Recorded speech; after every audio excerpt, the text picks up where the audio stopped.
ఏంటి పాస్తా చేసే వీడియో కూడా పెట్టాలనా? పాస్తా చేయడం కూడా మాకు రాదా అనుకోకండి. నేను పాస్తా చేసే వీడియో తీసుకున్నాను కాబట్టి చెప్తున్నాను, వాయిస్ ఓవర్ ఇస్తున్నాను.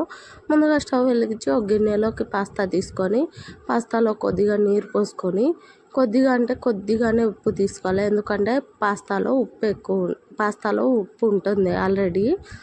ఉప్పు వేసుకొని కొద్దిగా ఆయిల్ పోసుకొని ఉడికించుకోవాలన్నమాట. పాస్తాని అయితే ఉడికించుకున్న పాస్తాను ఒక గిన్నెలోకి అయితే తీసి పెట్టుకోవాలి. నీరు అంతటిని పోయేట్టుగా వడగట్టుకొని తీసి పెట్టుకున్న తర్వాత అదే గిన్నెలోకి ఈ పాస్తా మసాలాను రెడీ చేసుకుంటాను అన్నమాట. తర్వాతకి వేసుకుంటున్నాను.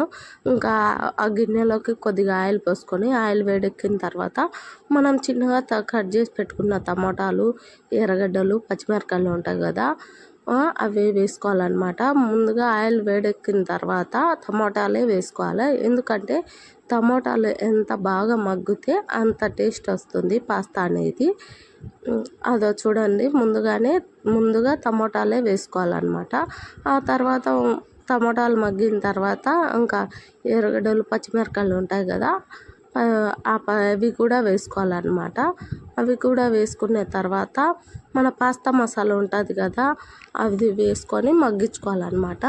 మీరు పాస్తా మసాలా కన్నా మ్యాగీ మసాలా వేసుకోండి, టేస్ట్ బాగా వస్తుంది. 2 in 1 అని వస్తుంది కదా ఒక మసాలా ప్యాకెట్, అది వేసుకోండి, చాలా టేస్టీగా ఉంటుంది. నేనైతే పాస్తా మసాలా తీసుకున్నాను, పాస్తా మసాలా వేస్తున్నాను.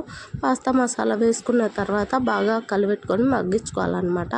పచ్చివాసన లేకుండా ఆ మసాలాను కూడా మగ్గించుకున్న తర్వాత ముందుగా మనం ఉడకబెట్టి పెట్టుకున్నాం కదా పాస్తాని, అది వేసేయాలన్నమాట. అది వేసిన తర్వాత గరిటెతో తిప్పుతూ బాగా కలిపెట్టుకోవాలన్నమాట. కలిపెట్టుకున్న తర్వాత మన పాస్తా అయితే రెడీ అవుతుంది.